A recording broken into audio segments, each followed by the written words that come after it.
Hi all, welcome back to my channel. Good morning. ಹೇಗಿದ್ದೀರಾ ನೀವೆಲ್ಲರೂ? ಈ ವ್ಲಾಗಲ್ಲಿ ನೀವು ಒಂದೇ ಒಂದು ತರಕಾರಿಯಿಂದ 3 ಅಡಿಗೆಗಳ ರೆಸಿಪೀಸನ್ನು ನೋಡ್ಬೋದು. ಒಂದೇ ಮಸಾಲೆಯನ್ನು ಬಳಸಿ 2 ತರಹ ಅಡುಗೆ ಕರಿಯನ್ನು ಮಾಡೋದು ತೋರಿಸ್ತಾ ಇದ್ದೇನೆ. ಇದು ನಮ್ಮ ಅಜ್ಜಿ ಮಾಡುತ್ತಿದ್ದ ರೆಸಿಪಿ. ತುಂಬಾ ಸರಳ ಮತ್ತು ತುಂಬಾ ಡಿಫ್ರೆಂಟ್ ಆಗಿದೆ, ಟೇಸ್ಟಿ ಕೂಡ ಹೌದು. ಇದರ ಜೊತೆ ಒಂದು ಪಲ್ಯದ ರೆಸಿಪಿ ಕೂಡ ತೋರಿಸ್ಲಿಕ್ಕಿದ್ದೇನೆ. ಇವೆಲ್ಲವನ್ನು ಮಾಡೋದು ನಾವು ತೊಂಡೆಕಾಯಿಯಿಂದ. ಒಂದೇ ತರಕಾರಿಯಲ್ಲಿ 3 ವಿಧವಾದ ಅಡುಗೆಗಳನ್ನು ಇವತ್ತು ಶೇರ್ ಮಾಡಲಿಕ್ಕಿದ್ದೇನೆ. ಹಾಗಾದರೆ ವಿಡಿಯೋವನ್ನು ಎಲ್ಲಿಯೂ ಸ್ಕಿಪ್ ಮಾಡದೆ ಪೂರ್ತಿಯಾಗಿ ನೋಡಿ.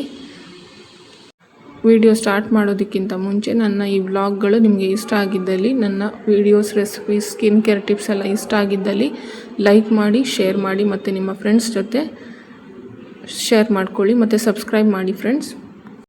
ಮೊದಲಿಗೆ ಒಂದು ಕರಿ ಪೇಸ್ಟನ್ನು ಮಾಡ್ಕೊಬೇಕು. ಇಲ್ಲಿ ನಾನು 1 ತೆಂಗಿನಕಾಯಿ ತುರಿ, ಫುಲ್ 1 ತೆಂಗಿನಕಾಯಿಯನ್ನು ತೆಗೆದುಕೊಂಡಿದ್ದೇನೆ. ಅದರ ಜೊತೆ ಇಷ್ಟು ಹುಣಸೆಹಣ್ಣು ಮತ್ತು 15 ಹುರಿದ ಬ್ಯಾಡಗೆ ಮೆಣಸಿನಕಾಯಿ ಮತ್ತು ಚಿಟಿಕೆ ಅರಿಶಿನ ಮತ್ತು 2 ಸ್ಪೂನು ಧನಿಯಾ ಅಂದರೆ ಹಸಿ ಕೊತ್ತಂಬರಿ ಬೀಜವನ್ನು ತಗೊಂಡಿದ್ದೇನೆ. ಇವೆಲ್ಲವನ್ನು ಹಾಕಿ ಮಿಕ್ಸಿಯಲ್ಲಿ ನಾವು ಪೇಸ್ಟ್ ಮಾಡ್ಕೋಬೇಕು.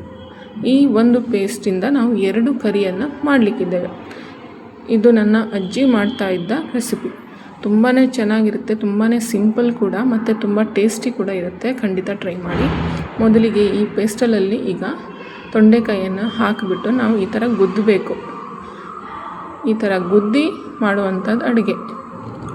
ಈ ಗುದ್ದಿದ ತಕ್ಷಣ ಈ ಥರ ಆಗುತ್ತೆ. ಅದಕ್ಕೆ ಫುಲ್ ಪೀಸ್ ಥರ ಮಾಡ್ಕೊಬಾರ್ದು. ನೋಡಿ, ಈ ಥರ ಒಂದೆರಡು ಪೆಟ್ಟಲ್ಲಿ ಅದು ತುಂಡಾಗುತ್ತೆ. ನೋಡಿ, ಅಷ್ಟು ಪೂರ್ತಿಯಾಗಿ ತುಂಡು ಮಾಡುವಂತಹ ಅವಶ್ಯಕತೆ ಇಲ್ಲ. ನೋಡಿ, ಈ ಥರ ಆಗಬೇಕದು. ಈ ಥರ ಮಾಡೋದ್ರಿಂದನೇ ಅದು ರುಚಿ ಜಾಸ್ತಿ.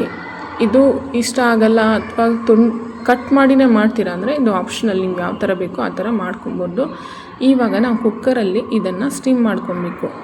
ಇದನ್ನು ಆಚೆ ಕೂಡ ಬೇಯಿಸ್ಬೋದು. ಇವಾಗ ಗ್ಯಾಸ್ ಶಾರ್ಟೇಜ್ ಇರೋ ಕಾರಣದಿಂದ ನಾವು ಇದನ್ನು ಒಂದೇ ವಿಷಲಲ್ಲಿ ಇದು ಬೇಯುತ್ತೆ. ಮೊದಲಿಗೆ ಒಂದು ಕುಕ್ಕರಲ್ಲಿ ನಾವು ಅರ್ಧ ಭಾಗದಷ್ಟು ತೊಂಡೆಕಾಯಿಯನ್ನು ಹಾಕಿ, ಒಂದು 10 ಎಸಳು ಬೆಳ್ಳುಳ್ಳಿಯನ್ನು ಹಾಕಿ, ನೀರನ್ನು ಹಾಕಿ ಚೆನ್ನಾಗಿ 1 ವಿಷಲು ಕೂಗಿಸ್ಕೋಬೇಕು. ರುಚಿಗೆ ತಕ್ಕಷ್ಟು ಉಪ್ಪನ್ನು ಹಾಕಿ, ಸ್ವಲ್ಪ ನೀರನ್ನು ಕೂಡ ಹಾಕಿ ನಾವು ಇದನ್ನು ಬೇಯಿಸ್ಕೋಬೇಕು. ತೊಂಡೆಕಾಯಿಯಿಂದ ಬೇರೆ ಬೇರೆ ಥರದ ರೆಸಿಪಿಗಳನ್ನು ಮಾಡ್ತಾರೆ.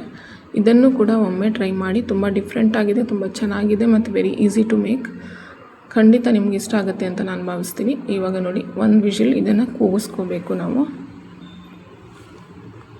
ಇದು ಬೆಂದಾದ ಮೇಲೆ ನಾವು ಇವಾಗ ಒಂದು ಬೌಲಲ್ಲಿ ಶಿಫ್ಟ್ ಮಾಡ್ಕೊಳ್ತಾ ಇದ್ದೀವಿ. ಇವಾಗ ಈ ಥರ ಶಿಫ್ಟ್ ಆದ ಮೇಲೆ ನಾವು ಗ್ಯಾಸ್ ಮೇಲೆ ಇಟ್ಕೋಬೇಕು. ಆಯಿಲ್ ಬರಬೇಕು. ಇದು ಇಲ್ಲಿ ಸಾಲ್ಟ್ ಮುಂಚೆನೇ ಹಾಕಿರೋದ್ರಿಂದ ಉಪ್ಪೆಲ್ಲಿ ಬಳಸ್ತಾ ಇಲ್ಲ. ಮತ್ತು ಇವಾಗ ನಾವು ಮಾಡಿಟ್ಕೊಂಡಿರುವ ಅರ್ಧ ಮಸಾಲೆಯನ್ನು ಇದಕ್ಕೆ ಹಾಕ್ಕೊಳ್ತಾ ಇದ್ದೇವೆ. ಇವಾಗ ಒಂದು ಬಾಯ್ಲ್ ಬರಲಿ, ನೆಕ್ಸ್ಟ್ ನಾವು ಮಸಾಲೆಯನ್ನು ಹಾಕ್ತಾ ಇದ್ದೇವೆ. ಇವಾಗ ನೋಡಿ, ಒಂದೊಂದು ಬಾಯ್ಲ್ ಬರೋದಕ್ಕೆ ಸ್ಟಾರ್ಟ್ ಆಯಿತು. ಇವಾಗ ನಾವು ಮಾಡಿಟ್ಕೊಂಡ ಮಸಾಲೆಗಳನ್ನು ಅರ್ಧವನ್ನು ಇದಕ್ಕೆ ಹಾಕ್ತಾ ಇದ್ದೇವೆ. ನೋಡಿ, ಈ ಥರ ಹಾಕ್ಕೋಬೇಕು. ಉಪ್ಪೇನಾದರೂ ಕಮ್ಮಿ ಅನಿಸಿದ್ರು ನೀವು ಇವಾಗ ಉಪ್ಪನ್ನು ಅಡ್ಜಸ್ಟ್ ಮಾಡ್ಕೊಬೋದು. ನಿಮಗೆ ಕನ್ಸಿಸ್ಟೆನ್ಸಿ ಯಾವ ಥರ ಬೇಕು ಅನ್ನಕ್ಕೆ ಕಲಿಸ್ಕೊಳ್ಳೋದಕ್ಕೆ ಅಂತ ನೀವು ಕನ್ಸಿಸ್ಟೆನ್ಸಿ ನೋಡಿಕೊಂಡು ನೀರನ್ನು ಹಾಕ್ಕೋಬೋದು. ನಾನು ಈ ಥರ ಕನ್ಸಿಸ್ಟೆನ್ಸಿಯಲ್ಲಿ ನೀರೇ ಹಾಕ್ಕೊಂಡಿದ್ದೀನಿ. ನೋಡಿ, ಇನ್ನೂ ಸ್ವಲ್ಪ ಮಸಾಲೆ ಹಿಡಿತದೆ ಅಂತ ಹಾಕ್ತಾಯಿದ್ದೇವೆ. ಇವಾಗ ನೋಡಿ, ಇಷ್ಟು ಕನ್ಸಿಸ್ಟೆನ್ಸಿ ಅನ್ನಕ್ಕೆ ಕಲಿಸ್ಕೊಳ್ಳೋದಕ್ಕೆ ಬೇಕಾಗುತ್ತೆ. ಅನ್ನಕ್ಕಂತೂ ತುಂಬಾ ಸೂಪರಾಗಿರುತ್ತೆ. ಖಂಡಿತ ಟ್ರೈ ಮಾಡಿ. ಇವಾಗ ಇದು ಕುದಿಬೇಕು. ಚೆನ್ನಾಗಿ ಕುದ್ದ ತಕ್ಷಣ ನಾವು ಇದನ್ನು ಮುಚ್ಚಿ ಒಂದು 5 ನಿಮಿಷ ಇದನ್ನು ಬೇಯಿಸಬೇಕು. ಮಸಾಲೆ ಹಸಿ ಇರೋದ್ರಿಂದ ಒಂದು 5 ನಿಮಿಷ ಆದರೂ ಹಿಡಿಯುತ್ತೆ. ಮುಚ್ಚಿ ಇದನ್ನು ಬೇಯಿಸಬೇಕು. ಈಗ ನೋಡಿ, ಚೆನ್ನಾಗಿ ಬೆಂದಿದೆ ಕೂಡ. ಇನ್ನೇನು ಗ್ಯಾಸ್ ಆಫ್ ಮಾಡಿದ ತಕ್ಷಣ ನಾವು ಇದಕ್ಕೆ ಒಂದು ಹಸಿ ಕೊಬ್ಬರಿ ಎಣ್ಣೆಯನ್ನು ಹಾಕ್ಕೋಬೇಕು. ಎಲ್ಲಿ ನಾವು ಇದಕ್ಕೆ ಒಗ್ಗರಣೆಯನ್ನು ಮಾಡ್ತಾಯಿಲ್ಲ. ನೋಡಿ, ಎಷ್ಟು ಸಿಂಪಲ್ ಆದ ರೆಸಿಪಿ, ಮಾತ್ರ ಟೇಸ್ಟ್ ಮಾತ್ರ ಸೂಪರಾಗಿರುತ್ತೆ.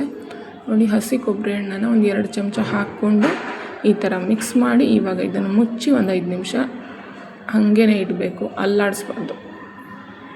ಈ ಮಸಾಲೆ ಮತ್ತು ಕೊಬ್ಬರಿ ಎಣ್ಣೆ ಫ್ಲೇವರ್ ಚೆನ್ನಾಗಿ ಹಿಡಿಯುತ್ತೆ. ನೋಡಿ, ಎಷ್ಟು ಚೆನ್ನಾಗಿ ಕಾಣ್ತಾ ಇದೆ. ಈ ಕರಿ ರೆಡಿ ಆಯಿತು. ಇವಾಗ ನಾನೀಗ ಸೆಕೆಂಡ್ ಕರಿ ಯಾವ ಥರ ಮಾಡೋದು ಅಂತ ತೋರಿಸ್ತಾ ಇದ್ದೀನಿ. ಗುದ್ದಿದಂತಹ ತೊಂಡೆಕಾಯಿಯನ್ನು ಇನ್ನೊಂದು ಕುಕ್ಕರ್ಗೆ ಹಾಕ್ಕೋತಾ ಇದ್ದೀನಿ. ಅದ್ರ ಜೊತೆ ಒಂದು ಎರಡರಿಂದ 3 ಈರುಳ್ಳಿಯನ್ನು, ಮಧ್ಯಮ ಗಾತ್ರದ ಈರುಳ್ಳಿಯನ್ನು ಹಾಕ್ಕೊಳ್ತಾ ಇದ್ದೀನಿ. ಅದರ ಜೊತೆಗೆ ನಾನು ಒಂದು 4 ಇಂದ 5 ಹಸಿಮೆಣಸಿನಕಾಯಿಯನ್ನು ಹಾಕಿ ರುಚಿಗೆ ತಕ್ಕಷ್ಟು ಉಪ್ಪನ್ನು ಕೂಡ ಹಾಕಿ ಮತ್ತು ನೀರನ್ನು ಹಾಕಿ 1 ವಿಷಿಲ್ ಇದನ್ನು ಕೂಗಿಸ್ಕೋಬೇಕು.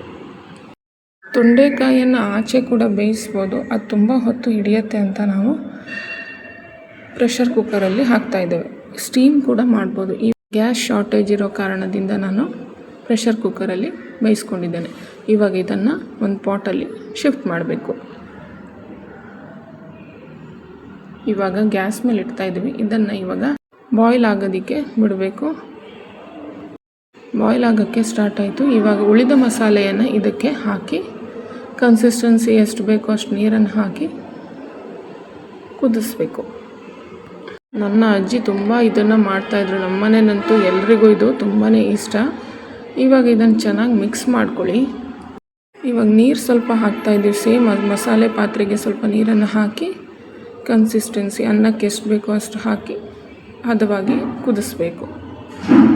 ನನ್ನ ಈ ಟ್ರೆಡಿಷ್ನಲ್ ರೆಸಿಪೀಸ್ ನಿಮಗೆ ಹೇಗೆ ಅನಿಸ್ತು ಅಂತ ನನಗೆ ಕಮೆಂಟ್ ಮೂಲಕ ತಿಳಿಸಿ. ಇವಾಗ ಇದು ಕುದಿಯೋಕ್ಕೆ ಸ್ಟಾರ್ಟ್ ಆಯಿತು. ಇವಾಗ ನಾವು ಇದನ್ನು ಮುಚ್ಚಿ ಒಂದು 4 ರಿಂದ 5 ನಿಮಿಷ ಬೇಯಿಸಬೇಕು. ನೋಡಿ ಕುದೀತಾ ಇದೆ. ಒಂದು ಒಗ್ಗರಣೆನ ಮಾಡ್ಕೊಳ್ಳೋಣ. ಇವಾಗ ಒಂದು ಚಿಕ್ಕ ಕಡಾಯಿಯಲ್ಲಿ ನಾನು ಕೊಬ್ಬರಿ ಎಣ್ಣೆನ ಹಾಕ್ಕೊಂಡಿದ್ದೀನಿ. ಎಣ್ಣೆ ಕಾದ ನಂತರ ಇದಕ್ಕೆ ಸಾಸಿವೆಯನ್ನು ಹಾಕುತ್ತಾ ಇದ್ದೀನಿ. ಸಾಸಿವೆ ಚಟಪಟ ಅಂದ ಮೇಲೆ ಇವಾಗ ಒಗ್ಗರಣೆ ರೆಡಿಯಾಗಿದೆ. ಇದನ್ನು ನಾವು ಮಾಡಿರುವಂತಹ ಕರಿಗೆ ಹಾಕ್ಕೊಳ್ಳೋಣ. ನೋಡಿ ಇಷ್ಟೇ ಸಿಂಪಲ್ ಒಗ್ಗರಣೆ. ಇದಕ್ಕೆ ಒಗ್ಗರಣೆ ಹಾಕಿದ ತಕ್ಷಣ ನಾವು ಒಂದು ಪ್ಲೇಟನ್ನು ಮುಚ್ಚಿ ಒಂದು 5 ನಿಮಿಷ ಹಾಗೆ ಇಡಬೇಕು. ಈಗ ಹೆಲ್ದಿ ಡೆಲಿಷಿಯಸ್ ತೊಂಡೆಕಾಯಿ ಕರಿ ರೆಡಿಯಾಗಿದೆ. ಇವಾಗ ನಾವು ತೊಂಡೆಕಾಯಿಯನ್ನೇ ಬಳಸಿಬಿಟ್ಟು ನಾವೊಂದು ಪಲ್ಯದ ರೆಸಿಪಿ ಕ್ವಿಕ್ಕಾಗಿ ತೋರಿಸ್ತಾ ಇದ್ದೀನಿ. ಒಂದು ಮಿಕ್ಸಿ ಜಾರಲ್ಲಿ 5 ಬ್ಯಾಡಗಿ ಮೆಣಸಿನಕಾಯಿ ಮತ್ತು ಒಂದು ಅರ್ಧ ಸ್ಪೂನು ಸಾಸಿವೆ ಇವಿಷ್ಟನ್ನು ಹಾಕಿ ಒಂದು ಪಲ್ಸ್ ಮಾಡ್ಕೊಬೇಕು. ನೋಡಿ ಇದೆರಡು ಹಾಕ್ಕೋಬೇಕು. ಇದ್ರ ಜೊತೆ ನಾವು ಹುಣಸೆ ಹಣ್ಣನ್ನು ಕೂಡ ಹಾಕ್ಕೋಬೇಕು. ತರಿಯಾಗಿ ನಾವು ಇದನ್ನು ರುಬ್ಕೊಳ್ಳೋಣ. ನೋಡಿ ಇಷ್ಟು ಹುಣಸೆ ಹಣ್ಣು ಹಾಕ್ಕೊಂಡಿದ್ದೀವಿ. ತರಿಯಾಗಿ ರುಬ್ಬಿದಾಗಿದೆ. ಇವಾಗ ನೋಡಿ ಈ ಥರ ಕಾಣಿಸ್ತಾ ಇದೆ. ಇವಾಗ ನಾವು ಕಾಯಿ ತುರಿಯನ್ನು ಹಾಕ್ಕೋಬೇಕು. ಕಾಯಿ ತುರಿ ತುಂಬ ಏನು ಅಗತ್ಯ ಇಲ್ಲ, ಅರ್ಧ ಕಾಯಿಗಿಂತ ಕಡಿಮೆ ಇಷ್ಟು ಕಾಯಿ ತುರಿಯನ್ನು ನಾವು ಹಾಕಿ ಚೆನ್ನಾಗಿ ಇನ್ನೊಂದು ಸಾರಿ ಪಲ್ಸ್ ಮಾಡಬೇಕು. ಪಲ್ಯದ ಮಸಾಲೆ ಕೂಡ ರೆಡಿಯಾಗುತ್ತೆ. ತುಂಬಾ ನೀರು ಹಾಕೋ ಅವಶ್ಯಕತೆ ಏನೂ ಇಲ್ಲ. ಒಂದು ಪುಡಿ ಥರ ಮಾಡ್ಕೊಬೇಕು ಇದನ್ನು. ಇವಾಗ ಬಾಣಲೆಯಲ್ಲಿ ಎಣ್ಣೆನ ತೊಗೊಂಡಿದ್ದೇವೆ. ಕೋಕೋನಟ್ ಆಯಿಲು 2 ಚಮಚ ಹಾಕ್ಕೊಂಡಿದ್ದೇನೆ. ಎಣ್ಣೆ ಕಾದ ನಂತರ ನಾವು ಇದಕ್ಕೆ ಸಾಸಿವೆ ಚಟಪಟ ಅಂದ ಮೇಲೆ ನಾವು ಉದ್ದಿನಬೇಳೆಯನ್ನು ಹಾಕ್ಕೋಬೇಕು. ಉದ್ದಿನಬೇಳೆಯನ್ನು ಸ್ವಲ್ಪ ಕೆಂಪಗಾಗೋವರೆಗೂ ಹುರಿದುಕೊಂಡು ಆಮೇಲೆ ನಾವು ಕರಿಬೇವಿನ ಸೊಪ್ಪು 1-2 ಕಡ್ಡಿ ಹಾಕ್ಕೋತಾ ಇದ್ದೀವಿ. ಕರಿಬೇವು ಸೊಪ್ಪು ರೋಸ್ಟ್ ಆದ ಮೇಲೆ ನಾವು ಸ್ಟೀಮ್ ಮಾಡಿ ಇಟ್ಕೊಂಡಿರುವಂತಹ ತೊಂಡೆಕಾಯಿಯನ್ನು ಹಾಕಿ ಚೆನ್ನಾಗಿ ಮಿಕ್ಸ್ ಮಾಡ್ಕೋಬೇಕು. ಇಲ್ಲಿ ನಾವು ಬೇಯಿಸ್ಕೊಂಡು ಇಟ್ಟಿರುವಂತಹ ತೊಂಡೆಕಾಯಿಯನ್ನೇ ಬಳಸಿದ್ದೀವಿ, ಯಾಕಂದರೆ ಕ್ವಿಕ್ ಆಗುತ್ತೆ ಅಂತ. ಇಲ್ಲ ಅಂದರೆ ನೀವು ಹಸಿ ತೊಂಡೆಕಾಯಿಯನ್ನೇ ಹಾಕಿ ಮಾಡ್ತೀವಿ ಅಂದರೆ ಒಗ್ಗರಣೆಯಲ್ಲೇ ಹಸಿ ತೊಂಡೆಕಾಯಿಯನ್ನು ಹಾಕ್ಕೊಂಡು ತೊಂಡೆಕಾಯಿನ ಚೆನ್ನಾಗಿ ಬೇಯಿಸ್ಕೋಬೇಕು. ಇವಾಗ ನಾವು ತರಿಯಾಗಿ ರುಬ್ಬಿಟ್ಕೊಂಡ ಪೇಸ್ಟನ್ನು ಹಾಕಿ ಚೆನ್ನಾಗಿ ಮಿಕ್ಸ್ ಮಾಡ್ಕೊಳ್ಳಿ. ಎಲ್ಲೂ ನೀರು ಹಾಕ್ಕೋಬಾರ್ದು. ಪಲ್ಯ ಇರೋದ್ರಿಂದ ತುಂಬ ಮಸಾಲೆ ಕೂಡ ಅಗತ್ಯ ಇರೋದಿಲ್ಲ. ಜಸ್ಟ್ ನಮ್ಮ ತೊಂಡೆಕಾಯಿ ಕೋಟ್ ಆಗಬೇಕು ಇಲ್ಲಿ. ಇವಾಗ ನೋಡಿ ಚೆನ್ನಾಗಿ ಮಿಕ್ಸ್ ಮಾಡ್ಕೊಳ್ಳಿ. ಚೆನ್ನಾಗಿ ಮಿಕ್ಸ್ ಮಾಡ್ಕೊಳ್ಬೇಕು. ಇಲ್ಲೇ ಎಲ್ಲಾದರೂ ಉಪ್ಪು ಕಡಿಮೆ ಆಗಿದ್ದರೆ ಉಪ್ಪು ಕೂಡ ಹಾಕ್ಕೊಳ್ಳಿ. ಸ್ವಲ್ಪ ಒಂದು ಅರ್ಧ ಗ್ಲಾಸ್ ನೀರು ಹಾಕ್ಕೊಂಡಿದ್ದೀನಿ, ಯಾಕಂದರೆ ತುಂಬಾ ಮಿಕ್ಸ್ ಮಾಡ್ಕೊತಾ ಇದ್ದರೆ ನೀರು ಡ್ರೈ ಆಗಿಬಿಡುತ್ತೆ ಅಂತ. ಇವಾಗ ನೋಡಿ ಈ ಥರ ಮಿಕ್ಸ್ ಮಾಡ್ಕೊಂಡ್ಮೇಲೆ ಒಂದು 3 ನಿಮಿಷ ಇದನ್ನು ಮುಚ್ಚಿ ನಾವು ಬೇಯಿಸಬೇಕು. ಇವಾಗ 2-3 ಮಿನಿಟ್ಸ್ ಆಗಿದೆ. ಇದು ಚೆನ್ನಾಗಿ ಬೆಂದಿದೆ ಕೂಡ. ನೋಡಿ ಎಷ್ಟು ಚೆನ್ನಾಗಿ ಕಲರ್ ಬಂದಿದೆ. ತುಂಬ ಡೆಲಿಷಿಯಸ್ ಆ್ಯಂಡ್ ಟೇಸ್ಟಿ ತೊಂಡೆಕಾಯಿ ಪಲ್ಯ ರೆಡಿಯಾಗಿದೆ. ಖಂಡಿತ ಟ್ರೈ ಮಾಡಿ ಫ್ರೆಂಡ್ಸ್. ನನ್ನ ಈ ವ್ಲಾಗ್ ನಿಮಗೆ ಇಷ್ಟ ಆಯಿತು ಅಂತ ನಾನು ಭಾವಿಸ್ತೀನಿ. ಇಷ್ಟ ಆಗಿದ್ದಲ್ಲಿ ಲೈಕ್ ಮಾಡಿ, ಶೇರ್ ಮಾಡಿ, ಸಬ್ಸ್ಕ್ರೈಬ್ ಮಾಡಿ. ಮತ್ತು ನಾನು ನಿಮ್ಗೆ ಸಿಗ್ತೀನಿ ಇನ್ನೊಂದು ವ್ಲಾಗಲ್ಲಿ. ಅಲ್ಲಿಯವರೆಗೂ ಹೆಲ್ದಿಯಾಗಿರಿ, ಖುಷಿಯಾಗಿರಿ. And thank you for watching and bye.